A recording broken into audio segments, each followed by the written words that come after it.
la glicólisis, ciclo de Krebs y fosforilación oxidativa. Vale decir, es como que ustedes dicen cuáles son sus tres grandes ingresos económicos y usted empieza a detallar. En este caso, cuando hablamos y decimos cuáles son las tres grandes generadoras de energía o tres fuentes generadoras de energía dentro de la materia viva, nosotros decimos glucólisis, ciclo de Krebs y fosforilación oxidativa.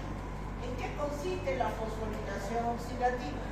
La fosforilación oxidativa no es más que un mecanismo acoplado a la cadena respiratoria donde se obtiene ATP.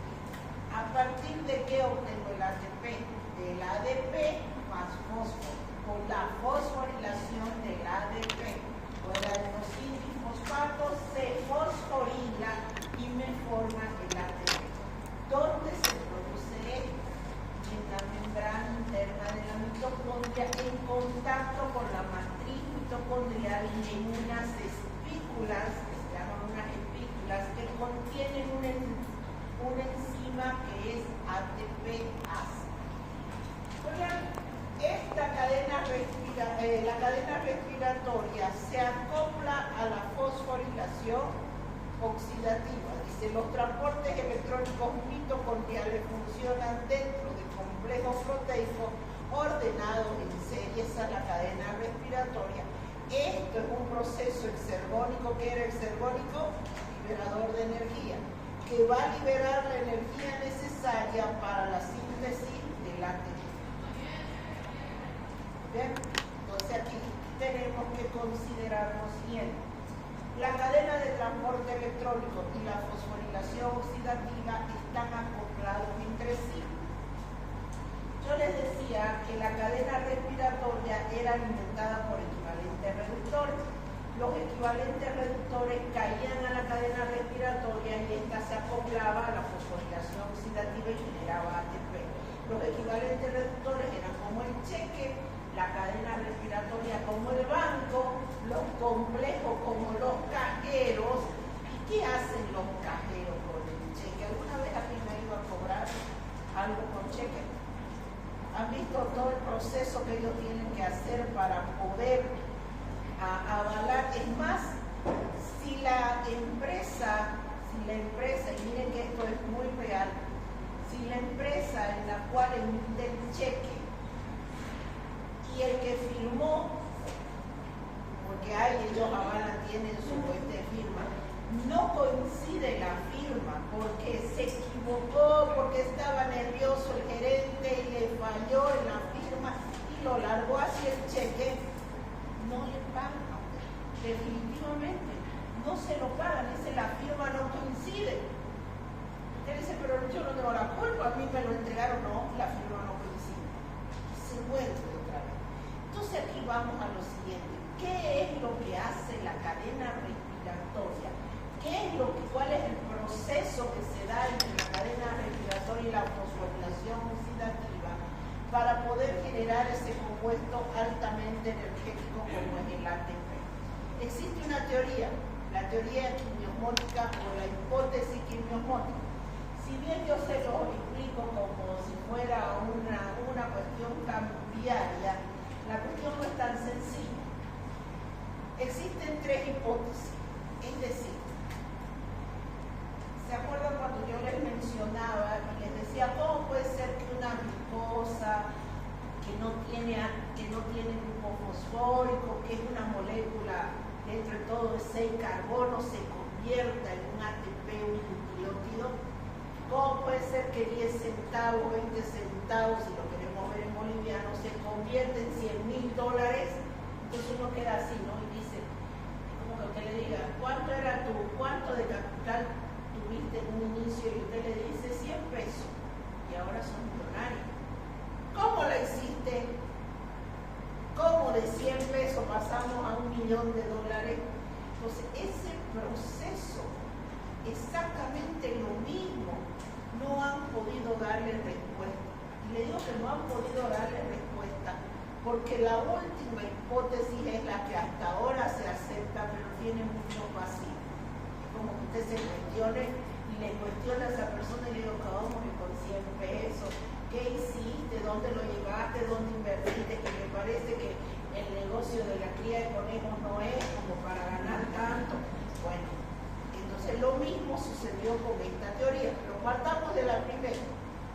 ¿Qué decían en un inicio? La teoría química. La teoría química postulaba lo siguiente. Planteaba como hipótesis que entre la cadena respiratoria y la fosforilación oxidativa existía un compuesto químico que hacía posible que esa energía de la cadena respiratoria se volcara totalmente y maravillosamente reformara un ATP. Hasta ahí estaba todo bien. El problema es cuando a los que postularon esta hipótesis le dijeron nombre del compuesto químico. Como que usted diga, yo tuve un inversor que puso capital y yo lo tripliqué. Y si a usted le preguntan, ¿y cuál es el inversionista que te dio el capital para abrir semejante negocio? Usted empieza a tartamudear porque no tiene el nombre. ¿Es confiable? No es confiable. Entonces, no hubo el compuesto químico. Al no existir el compuesto químico, automáticamente los investigadores tuvieron que callarse y pasar a la segunda. Surgieron otro grupo de investigadores y dijeron, el compuesto químico que hablaban los de la hipótesis química es una proteína. Ahí hablaron de proteínas, que tiene la facilidad, dijeron, este compuesto químico es una proteína que tiene la facilidad de cambiar su forma, su estructura, y eso genera que la cadena respiratoria ponga ATP. Nosotros hoy en día sabemos que cuando una proteína cambia su estructura, ¿qué le pasa con su función? Se pierde. Se pierde. La química orgánica va avanzando y les digo a estos investigadores, lo siento mucho, proteína no debe ser, porque si es proteína y cambia su estructura, ya, no funciona. Segunda hipótesis, muerta. Surgió la tercera hipótesis o la hipótesis quimiosmótica. Es la que ahora está vigente, hasta ahora. Si el día de mañana, cuando usted está trabajando y de repente le llega una investigación, un artículo científico donde le dice la hipótesis quimiosmótica fue rechazada, sus razones le van a dar, pero hasta el momento tiene muchos vacíos. ¿Quién fue la que la promulgó? Fue Peter Daniel Dennis Mitchell, nacido en 1920 y muerto en 1992, el siglo pasado.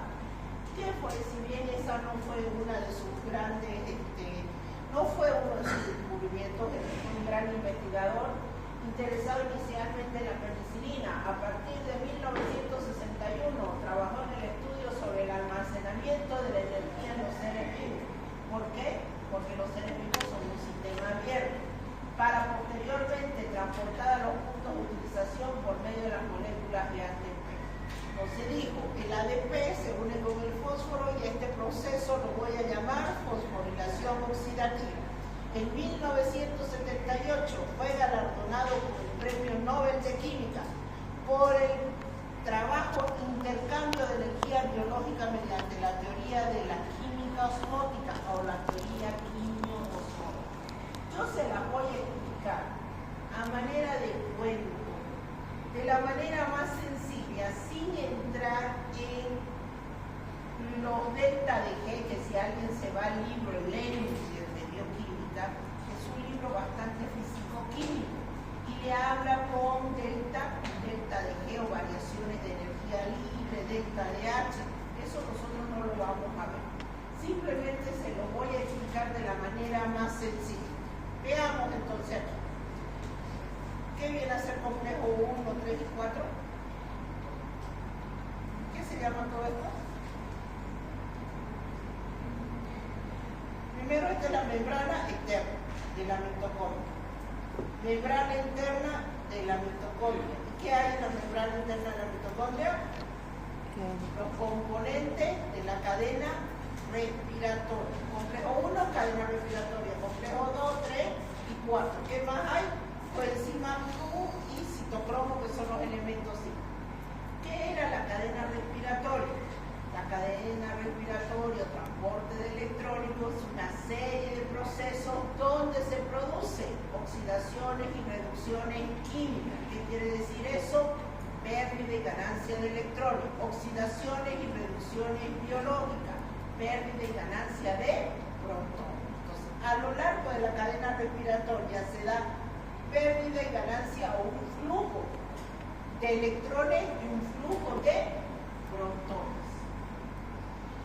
¿Qué es corriente eléctrica? ¿Qué era la corriente eléctrica? Es un flujo de electrones. ¿Y en qué se mide? En voltaje. Las reacciones de óxido-reducción, ¿acaso no tienen voltaje? Tienen. ¿Con qué estoy prendiendo esto? Con una pila. Allá adentro hay una pilita, que el otro no me daba porque la pila ya se había agotado.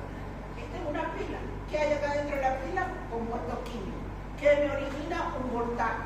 Un voltaje necesario como para que yo pueda prender esa luz. Bien. Aquí hay reacciones químicas. Reacciones donde se dan oxidaciones y reducciones químicas y biológicas. Entonces, si hay un flujo de electrones, hay una diferencia de potencial o un potencial electroquímico, que es lo que le llaman. Tradúzcalo usted a lo que viene a ser un flujo de electrones o un voltaje, dicho de otra manera. A nadie se le va a ocurrir meter los deditos en un enchufe porque le pasa la corriente eléctrica. Y aquí hay corriente eléctrica. No será 220, pero hay corriente eléctrica. Flujo de electrones. Paralelo a que están saltando los electrones, ¿quién más va saltando? Los protones. ¿Sí o no? Van saltando los protones. ¿De dónde salen los protones? Salen de los procesos de oxidaciones y reducciones biológicas. Muy bien. ¿Qué sucede con los protones? A ver, ¿qué es lo que ocurre si hay una cerca eléctrica y usted va y pone la mano? ¿Qué creen que va a ocurrir? Se va a electrocutar y dependiendo el voltaje, dependiendo las características físicas de usted, puede que lo tire la corriente eléctrica a metros de distancia o no. Sí, el voltaje de la corriente eléctrica se acerca y lo empuja. Puede haber esa gran probabilidad.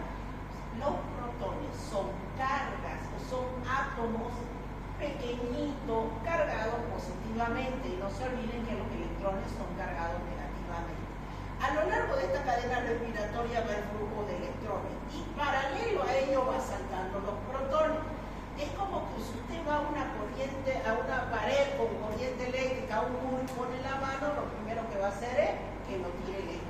Eso le pasa a los protones. Los protones son traslocados al espacio intermembrana. Este es el espacio intermembrana.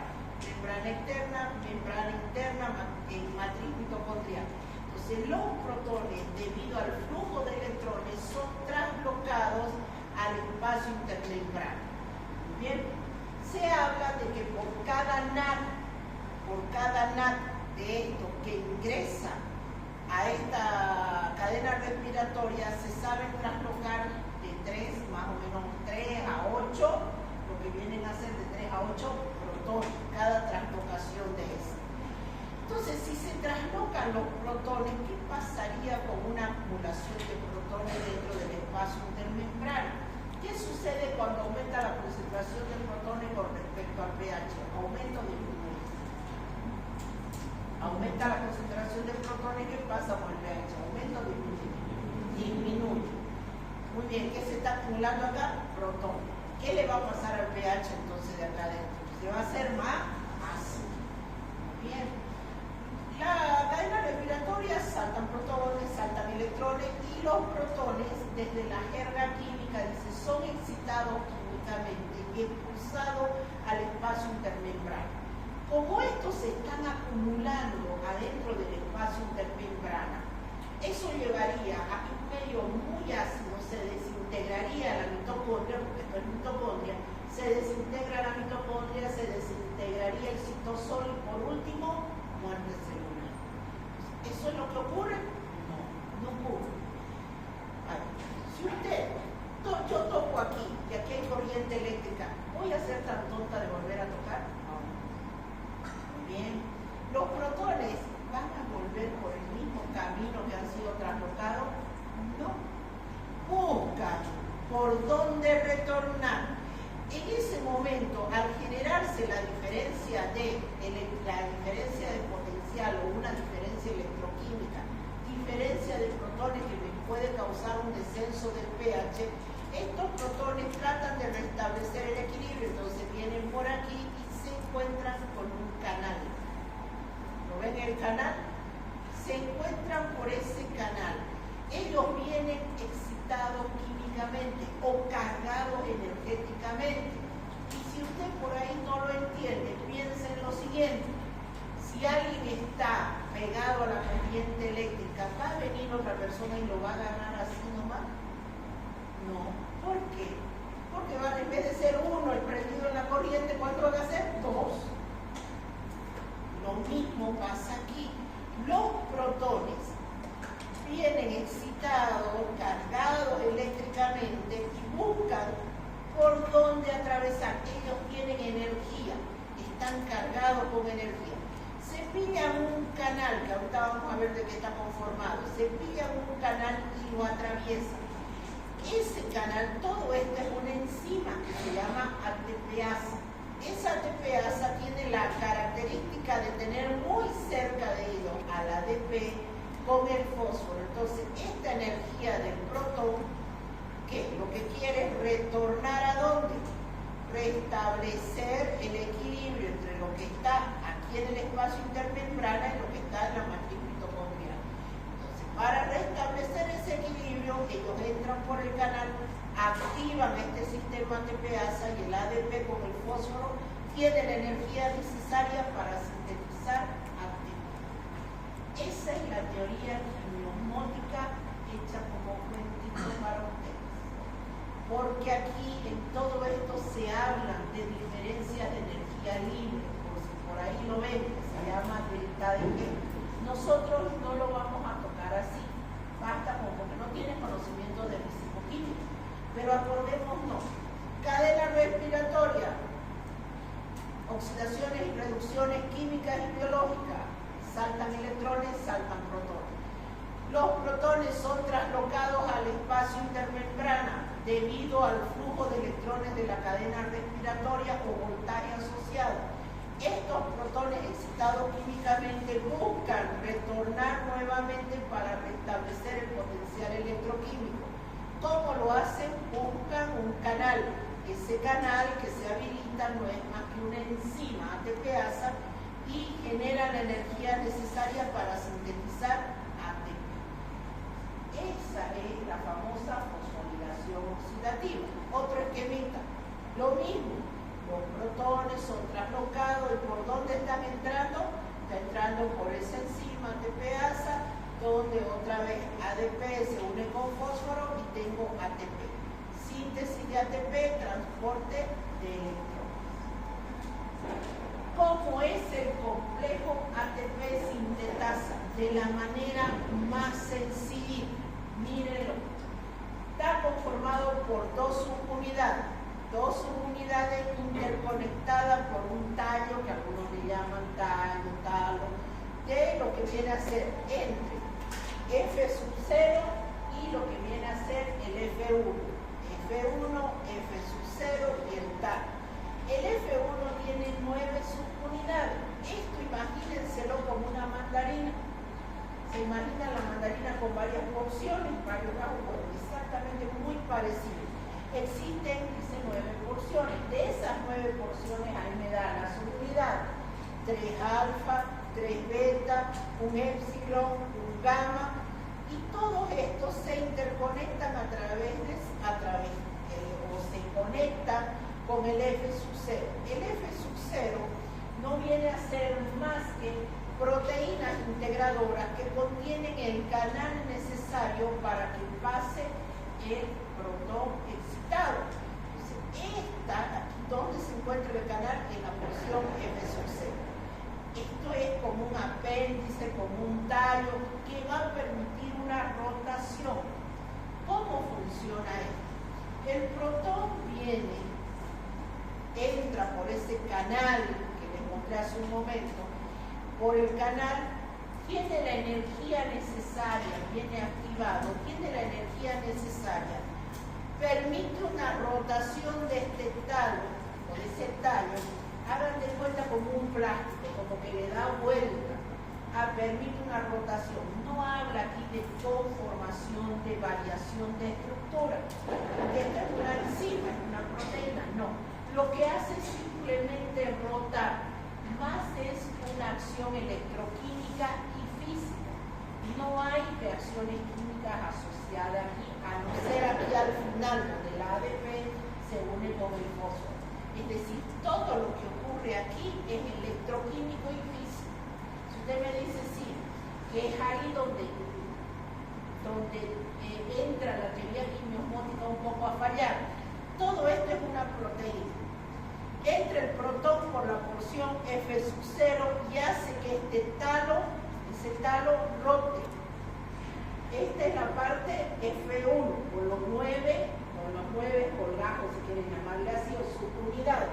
Lo que está aquí abajo es ese gamma, epsilon, y que mantiene unido un canal. El canal es el F0. ¿Qué es lo que hace cuando entra el protón? Da energía para que esto se mueva de esa manera. No se desarma, no se cambia su estructura según esta teoría quimiosmótica. Aunque algunos investigadores dicen, si ya se mueve, ya cambió su estructura. Es por eso que, entre comillas, la teoría aceptada para algunos, para otros todavía no es una teoría aceptada. Entonces, esto se mueve. Y en el momento que hay la rotación, y bueno, ahí nosotros vamos a ver, miren un poquito ahí, esa es la rotación que se habla, miren la rotación, me permite que se genere una energía necesaria para que el fósforo se una al ATP. Es una distorsión, dicen otros investigadores, es una simple distorsión. Y aquí dice, el acoplamiento no es químico, sino es electroquímico y físico. Por eso es que no hay cambio de estructura, por más que otros sigan estableciendo otra cosa. Entonces acá dice, producen cambios conformacionales, simplemente, pero no hay cambio neto de estructura. Finalmente, miren, hay otra vez lo mismo, visto de otro panorama. Finalmente, lo que yo tengo es lo siguiente. Este es el sistema, por eso le digo esta parte es bien pesada y lo más sencillo que se le puede dar. Este es el sistema a través del cual los protones ingresan, activan un mecanismo, miren la palanca aquí, y estas son las imágenes que se han ido sacando de la rotación del F1, y ahí es donde me establece que dependiendo hasta dónde rota, yo voy a tener la cantidad de ATP necesario. ¿Qué me dice? Me dice lo siguiente. Las tres moléculas, o todo lo que viene a entrar acá, está con carga, está cargado. Todo está impulsado por el potencial de la membrana dentro y fuera, cargas positivas y cargas negativas. Por cada NAT yo obtengo 2.5 moléculas de ATP. Por cada FAT obtengo 1.5 moléculas de ATP.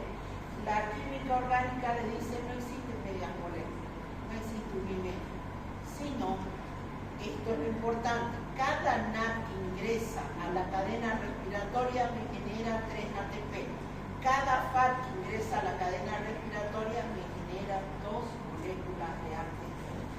Es decir, un NAT que entra a la cadena respiratoria, 3 ATP, un FAT que ingresa a la cadena respiratoria, 2 ATP.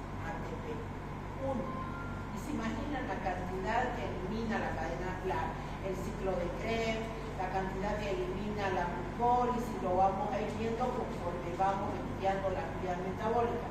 Es por eso que hablamos de producciones de ATP de 32, de 30 moléculas de ATP. Entonces dice, las mitocondrias solo pueden oxidar los NAD hidrogenados, los FAT hidrogenados, cuando hay concentración suficiente de ATP, de ADP y de fósforo. Cuando todo el ADP se transforma en ATP, disminuye el consumo de oxígeno y aumenta cuando se suministra ADP, lo cual me está hablando de los sustratos. Dicho de otra manera, ahí está lo que yo le decía, por cada NAD hidrogenado, cuántos protones se tienen que haber bombardeado, 10 protones aproximadamente, eso es equivalente a las 3 moléculas de ATP. Por cada FAT hidrogenado, ¿cuántos protones han tenido que ser bombardeados y haber entrado a los canales? 6 protones. Eso es equivalente a 3 moléculas de ATP, a 2 y a 3 moléculas de ATP. Muy bien, la inhibición de la fosforilación oxidativa. ¿Cómo se inhibe? ¿Se para la cadena respiratoria de la fosforilación oxidativa? Sí, se para. ¿Cuáles son estos inhibidores de la cadena respiratoria o fosforilación oxidativa? 2,3-dinitrofenol, conocido como DNP, es un inhibidor que, ¿qué es lo que hace este inhibidor? Para que entiendan cuando se habla de desacoplante de la cadena respiratoria y la fosforilación oxidativa. Si la cadena respiratoria me elimina protones y electrones y esto tiene que traslocarse y volver por un canal, ¿qué pasaría si los protones no entran por el canal? ¿Se formará ATP? No. El canal es parte de la ATP sintetasa. Es como que, a ver, el desacoplador, ¿qué hace? Si yo vengo aquí, toco la pared y sé que aquí hay corriente eléctrica, yo no voy a entrar por aquí. Voy a tratar de entrar por allá, por la puerta. Ese es el canal, esa puerta. Pero resulta que hay compuestos químicos que se llaman desacoplantes o ionóforos que abren otra puerta diferente, que no es el canal. Pongámosle la puerta que tenemos allá atrás. Entonces, ¿cuál es la diferencia? La diferencia va a ser que si me abre un canal diferente, el protón va a volver, pero va a volver por la enzima ATPasa, no. ¿Se va a sintetizar ATP? No. Entonces no hay síntesis de ATP. Los desacoplantes o ionóforos abren canales en la membrana interna de la mitocondria, restablecen el potencial electroquímico, pero no hay síntesis de ATP. Uno de esos es el 2,3-dinitrofenol. Este 2,3-dinitrofenol anula el gradiente de protones y se creado por la cadena respiratoria. ¿Listo? O sea, la valinomicina y nimencina entorpecen la fosforilación oxidativa, dice, acoplado al ingreso de protones. Ellos se unen, estos tienen la capacidad de unirse muy cerca del canal y los tapan, como que yo cerrara la puerta. ¿Listo? Eso es lo que hace la valinomicina y la nimencina. Y la oligomicina, se une al pigmento F0 en el complejo de síntesis de ATP. Impide que la ATP sintetasa se una o participe en el ADP con glifoso. Ahorita lo vamos a volver a ver. Muy bien, entonces el control respiratorio. El nivel de ADP es el principal regulador de la fosforilación oxidativa. El ADP presente. Pero existen otros reguladores, claro que sí, esto se tiene que acordar porque es parte fundamental de lo que viene a ser el control de la fosforilación oxidativa. ¿Quién es más? El ADP, el fósforo, el oxígeno, los NAD y los FAT. ¿Y de dónde vienen los NAD y los FAT? ¿A partir de qué se sintetizan? NAD y FAT, ¿qué es? Coenzimas. ¿Y las coenzimas a partir de qué vienen? ¿A partir de qué se sintetizan estas coenzimas? De la vitamina. De la vitamina. ¿Han escuchado esa frase para que la entiendan ahora? Estoy cansado, me siento fatigado, no tengo energía para hacer nada. Dicen que estoy deficiente de vitamina, me hace falta consumir complejo B, me hace falta tomar vitamina A, D, E, y empiezan a recetar todas. ¿Y por qué eso? Porque si yo no tengo esas vitaminas, ¿voy a poder sintetizar los NAD y los FAT? No. Y si yo no tengo NAD y FAT, ¿voy a poder tener un buen funcionamiento de la cadena respiratoria? No. ¿Voy a poder tener energía bajo la forma de ATP, bajo el proceso de fosforilación oxidativa? No. Porque yo necesito que este NAD y FAT se hidrogenen y se conviertan en NAD hidrogenado fosfato hidrogenado, esos caen a la cadena respiratoria se asocia a la fosforilación oxidativa y que tengo ATP. De ATP en energía.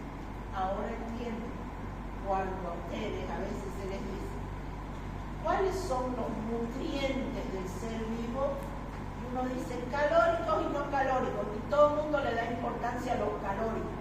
Dice los calóricos, hidratos de carbono, proteínas libres. Y los no calóricos, eso no nos da energía. ¿Cuáles son? Eso son las vitaminas, los minerales y el agua. Ya hemos visto. 4 días sin tomar agua, el quinto día ya está camino a ser internado, sin tomar agua. ¿Y me da energía el agua? Me da energía. Pero ya hemos pasado 1 mes, 2 meses estudiando la importancia del agua dentro de la materia viva. Vitaminas, sintetizan NADFAD. No hay NADFAD, no hay equivalentes reductores. No hay equivalentes reductores, no hay cadena respiratoria. No hay cadena respiratoria, no hay ATP. Por eso me siento cansado, sin energía.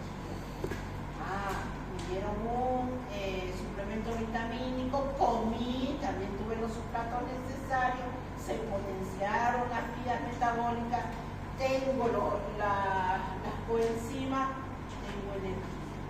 El ATP, energía para que nuestras células puedan cumplir sus funciones vitales.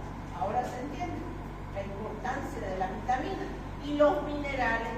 No se olviden que hay enzimas que son metaloenzimas, que necesitan la presencia de metal. Muy bien, entonces ahí están los reguladores.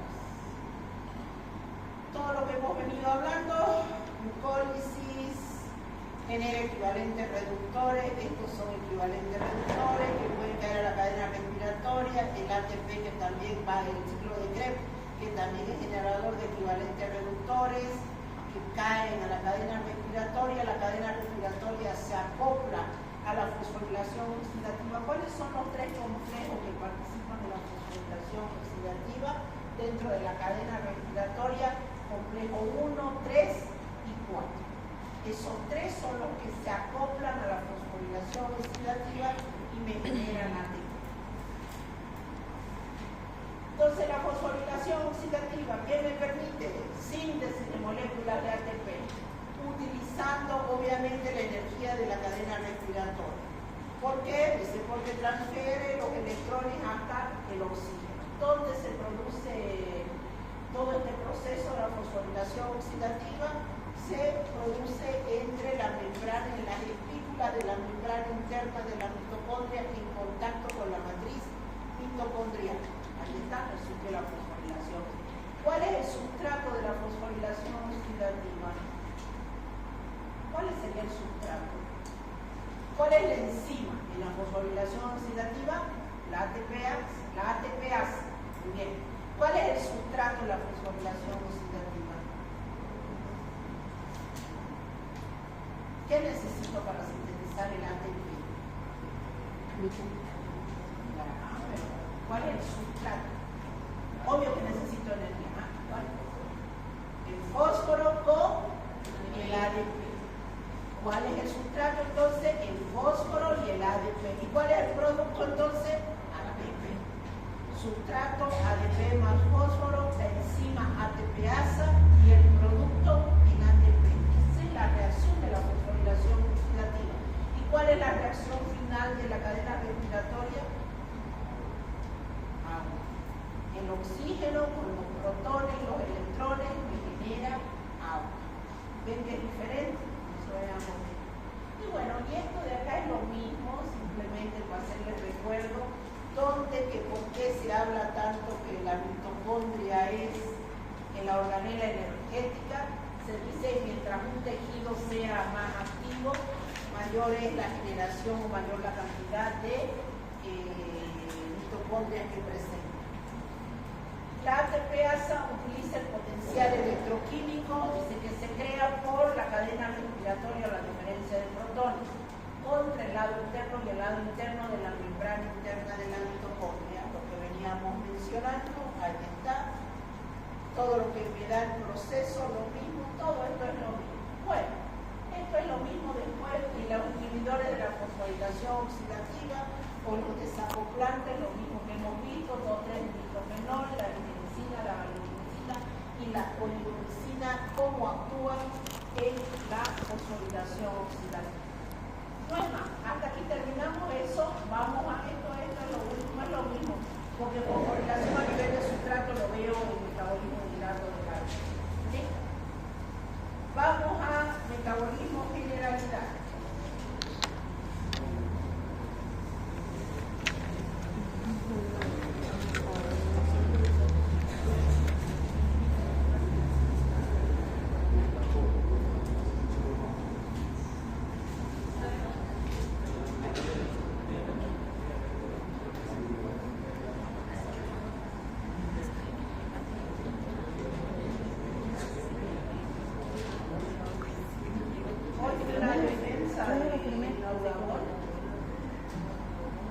Realmente yo comparo los exámenes.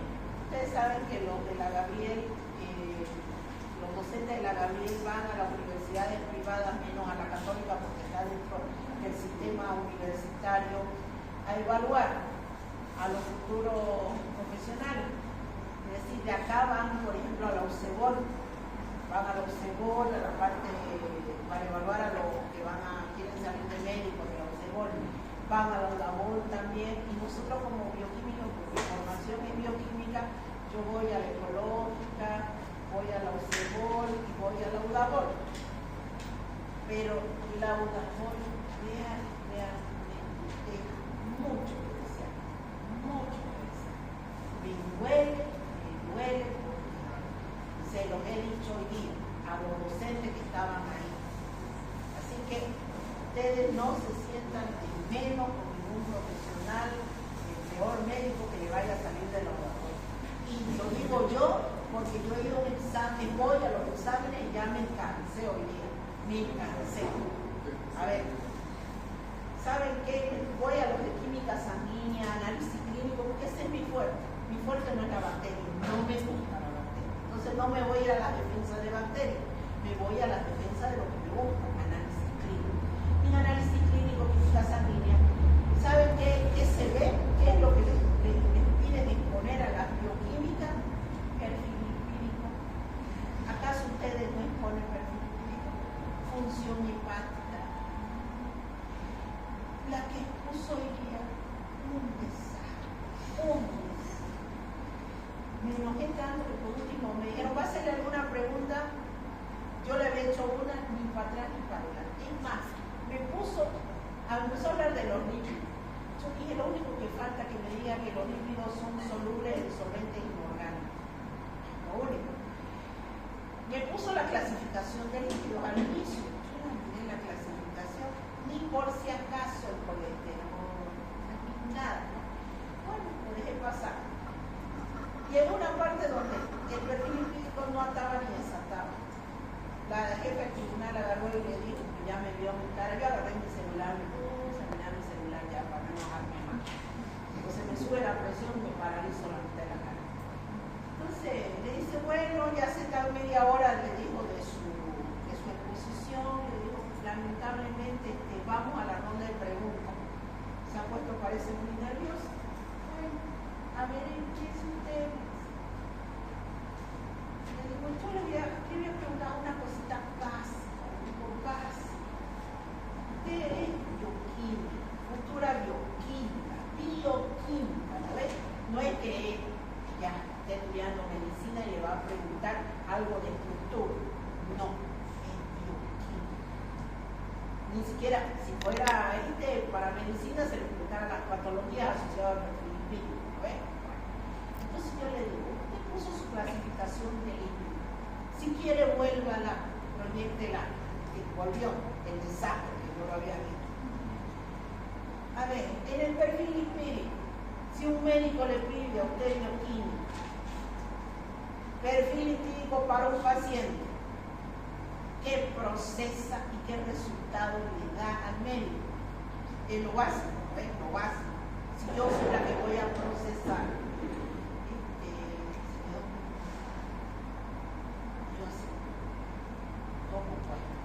¿cómo fue? Entonces, colesterol ya, bueno, por lo menos uno, el colesterol. Ahora, según su clasificación, ¿dónde está el colesterol? ¿Qué es el colesterol? Un lípido simple. No simple.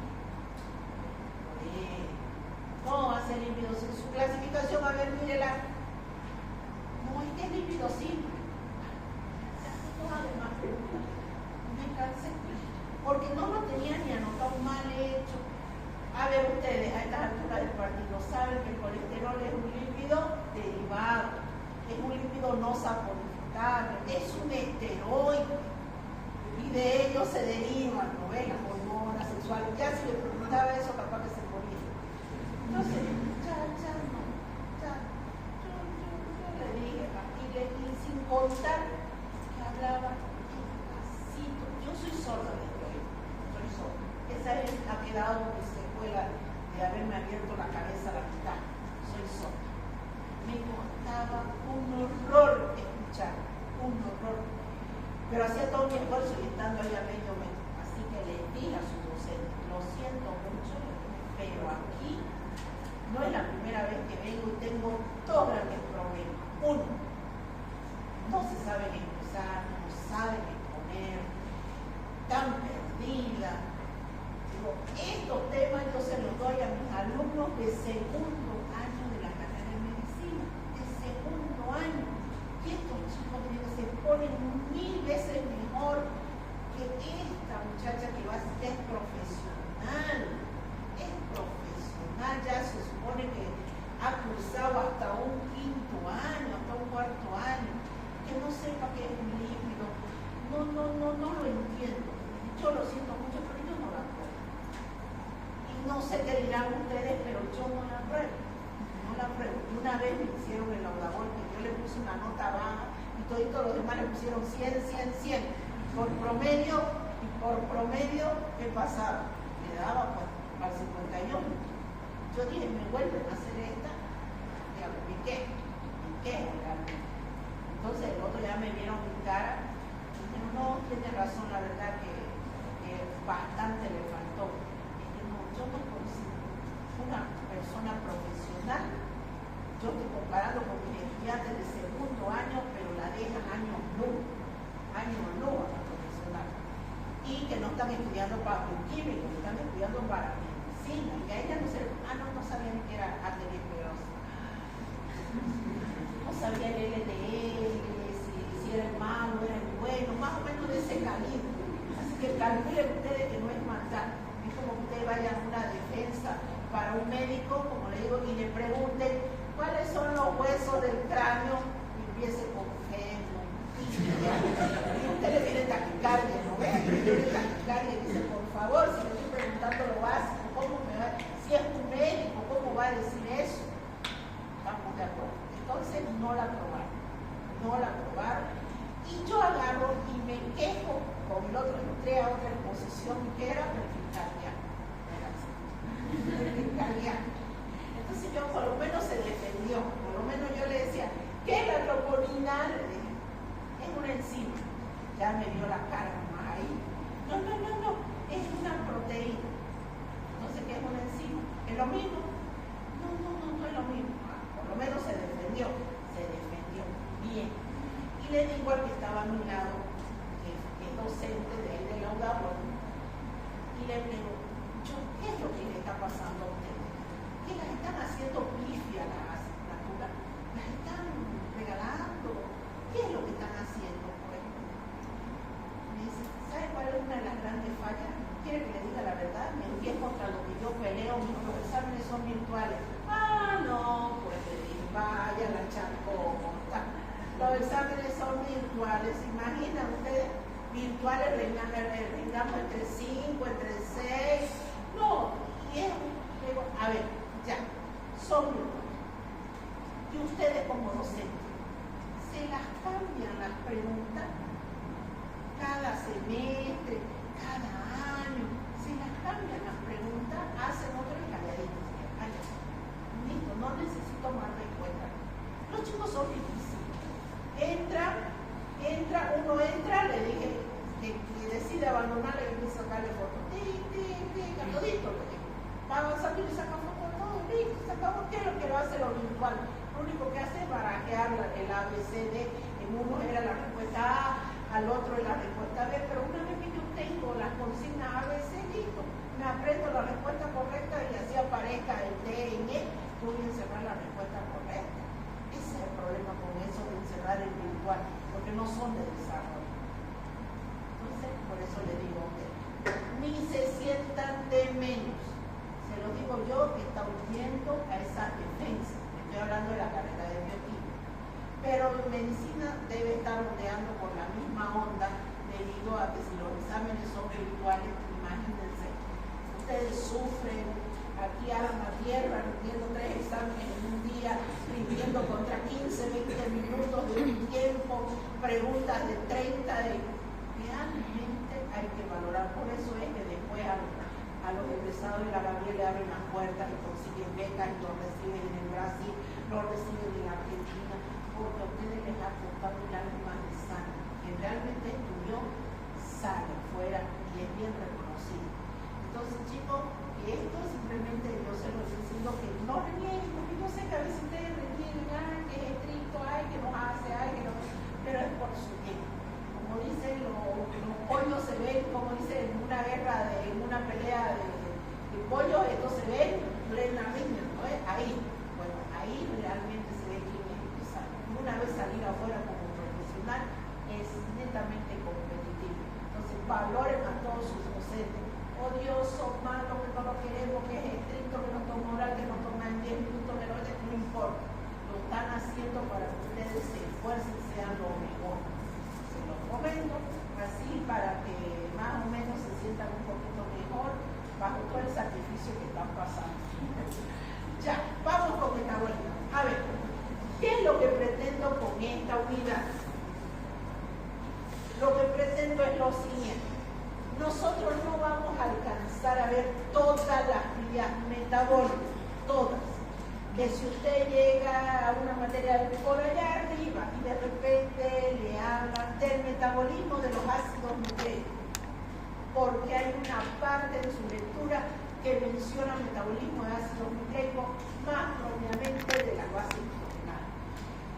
Y usted se chicotilla y dice, ay, claro, es que las docentes esas de bioquímica no nos dieron metabolismo de no nos dieron metabolismo de ácidos nucleicos. Va a ver que vamos a llegar al metabolismo de hidrato de carbono y usted no va a querer saber de una vía metabólica. Entonces, este tema, esta unidad, lo que se pretende es que cuando usted el día de mañana tenga que agarrar y estudiar una vía metabólica, no se asuste. No es que lo abra el libro como el primer día de clase de bioquímica médica cuando se les dijo, cómprense o búsquense el libro de Antonio Blanco para que vayan haciendo su lectura. Usted fue y lo consiguió y lo miró y justo abrió donde había vías metabólicas y dijo, ay, por Dios, pues yo estudié medicina para no ver todas estas cosas. Pero bueno, está aquí, ¿ves? Entonces usted lo que va a hacer ahora, esto le va a dar un enfoque para que no se asuste. ¿Cómo las voy a estudiar las vías metabólicas? Primero, ¿qué es una vía metabólica? Un conjunto de reacciones químicas, puro compuesto químico, que donde se dan efecto en la materia viva. El nombre más adecuado es metabolismo intermedio. ¿En qué consiste y para qué lo necesito? Uno, puede hacer que lo necesite para obtener energía. Eso lo voy a hacer de ir de un compuesto grande a un compuesto pequeñito. Cuando yo voy de algo grande a algo pequeñito, libero energía. Si yo voy de algo pequeño a algo grande, voy a necesitar energía. ¿De dónde voy a obtener la energía para ir de algo de producto simple a algo más grande? De las reacciones catabólicas o de degradación, aquello de lo más grande a lo más pequeño. En el metabolismo, cada reacción no tiene lugar de manera aislada, sino un sustrato, voy a tener un sustrato inicial y un producto final, pero a lo largo del sustrato inicial y del producto final voy a tener tener varios sustratos intermedios, eso es la vía metabólica, y voy a tener varias enzimas, que ya sabemos que son esos sustrato, producto y enzima. De este modo se crean las vías en las que el producto final de cada una de ellas forma sustrato para otra y así se hace un proceso continuo. ¿Cómo se catalogan las vías o cómo se clasifican las vías metabólicas? Se clasifican como anabólicas o catabólicas. Anabólicas de síntesis y catabólicas de degradación. Y las anfibólicas son de síntesis y de degradación 1. Entonces las vías metabólicas existen. Las catabólicas, las de degradación, las anabólicas o las de síntesis y las anfibólicas, que es de catabólica y anabólica. Desde el punto de vista bioenergético, ¿cómo se clasifican las vías metabólicas? Como exergónicas y endergónicas. ¿Qué son las exergónicas? Vienen a ser las catabólicas. ¿Qué son las endergónicas? Vienen a ser las anabólicas. Entonces, repito, las vías metabólicas pueden ser catabólicas o de degradación o exergónicas. Pueden ser anabólicas o de síntesis o endergónicas. ¿Está bien hasta ahí? ¿Me están siguiendo? Y las anfibólicas son de ambas cosas, catabólicas y anabólicas. Cada una de estas vías parte de un inicio y llega a un proceso continuo hasta que se llega a un producto final. A ver, cuando usted va a dar una dirección para su casa, se van a juntar para estudiar. Usted va a tener un compañero que va a ir en su auto y va a tener otros compañeros que van a ir en micro.